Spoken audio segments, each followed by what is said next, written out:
The Drums of War, Chapter 17. The Line Held. Deep beneath the surface of Namunda, Jax could weep if he wasn't so exhausted. The Lost Boys had come down like figures of myth, like the ancestors themselves. They were a typhoon incarnate, a great wave of wrath and fury. They were the bulwark against the storm, the levee keeping back the swell. They were the warm currents, bringing fish to the frigid poles.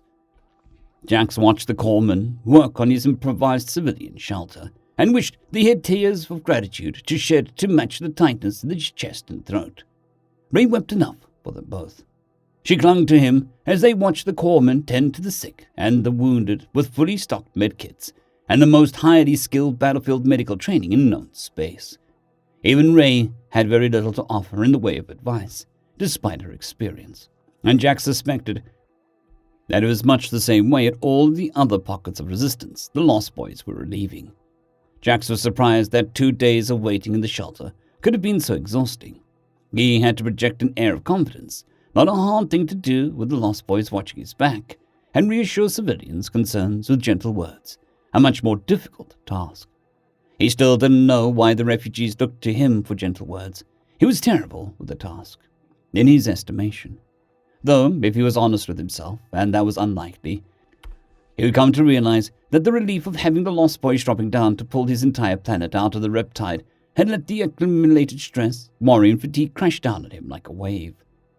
The sudden lightness to his shoulders, the sudden absence of responsibility for others had made room for his own requirements, and they made themselves known with a vengeance.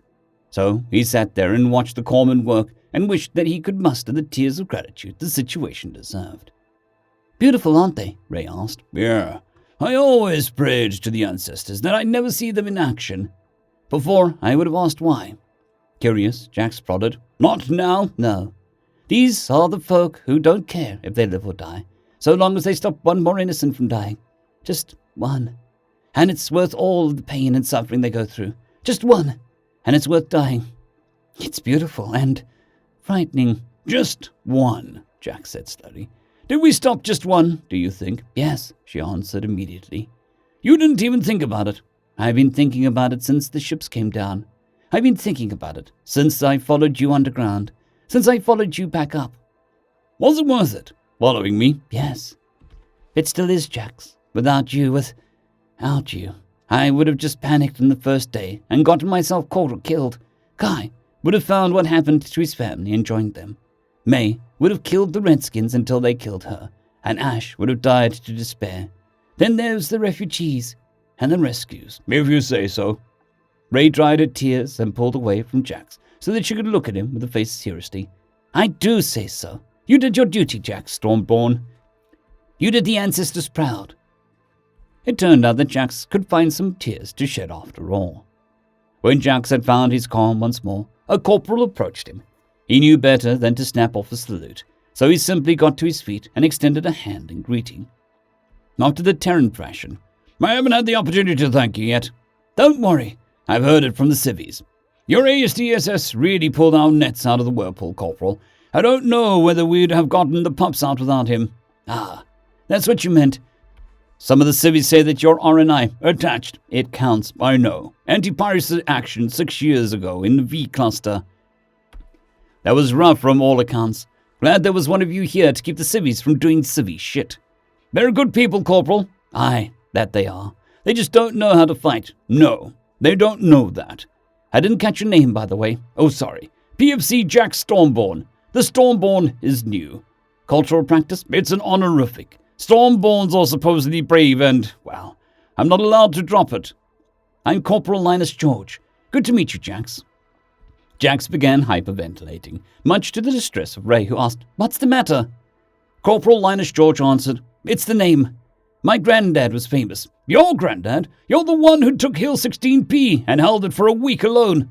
"Oh, come on. That's no big deal. Any R&I would have done the same thing in my shoes," Corporal Linus George said as he rolled his eyes. "2 solar laurels. Just shiny ornaments to make the civvies feel like they respect us. They're not that big of a deal." Jax's eyes were in danger of falling out of his head, his fur stiff beneath his clothes, and he was slapping the cold stone floor with his tail as he exclaimed, "No big deal! No big deal!" How many brothers owe you their lives? Let's make a deal. I'll admit that I'm a hero, if you do, Corporal Linus George said with a smirk. Oh, you dirty, rotten clam-sucking! Fine, I'll drop it. What do you need, Linus? You want to re-up with the Lost Boys and bring your team along? Jax fainted. In low orbit over Numunda, Captain John Roberts had captained a total of 3 vessels over his career in the Navy, and sincerely hoped the commander didn't shove him into an admiral's chair. The reason was that for the past 2 decades, he had captained the Tiger Lily as part of the 2nd Star Rapid Response Group, the tightest outfit in the whole Navy. Whenever anyone, anywhere, poked a Republic military, they find themselves looking down the batteries of 1 to 6 Republican destroyers. And worse, the best R&I drop troopers available. Captain Roberts understood this to be somewhat daunting to Xenos, especially the ones who knew what Republic battleships and carriers were like. These Xenos were ignorant, however. Apparently, they were under the impression that their little extraction fleet had been smashed by battleships. However, it wasn't as though any interrogators had gotten a hold of any of the prisoners just yet. Medical was busy making sure that they could actually be interrogated in the first place. Getting hit by torpedoes with R&I shipboard troopers tends to shake the enemy up a tad. Captain Roberts didn't trouble himself over much about that, and simply kept walking to the officers' mess. They were back out of action, and therefore back to watch schedules. Lieutenant Commander David Adams had his full confidence as a cob. He wasn't one of those captains who breathed down his subordinates' throats. They wouldn't be a part of his formation if they weren't excellent. He did concern himself with whether there would be any kind of lime pie left, as the cooks could only afford to make 1 a week while they were out, and then only for 2 months. He stepped into the mess and beheld the glorious last slice of key lime pie, just waiting for him. It was calling his name. He could have sworn that he heard it. Sir, one of the prisoners is demanding to speak with you. Let him cool his heels, Captain Roberts said, as he took a step towards his pie. Sir, it's the enemy commander. The regs. Fuck! He said as he gave the slice of pie a look of longing. Then he followed the voidsman to the brig. Captain Roberts had always been somewhat proud of how well appointed the accommodations of even his brig were. A private lavatory, which can be made not private at all if need be, a berth with a reactive mattress, a chair with reactive upholstery, and a selection of books in commercial English, much better than the broom closets most merchant ships and even some smaller destroyers offered. Hell, the cells were even biometrically climate-controlled, such that the prisoner was at a perfectly comfortable ambient temperature and humidity for their physiology.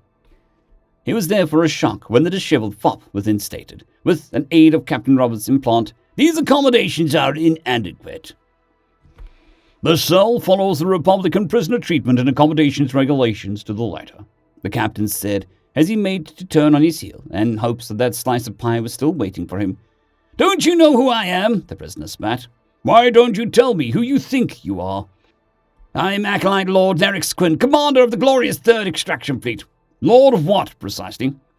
I do not understand what you ask. You said you're a lord. What are you holding? What is your jurisdiction of command?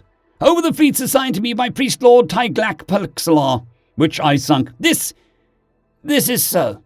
Do you know who I am? The highest-ranking warrior amongst you. Fetch me your highborn, O Lord.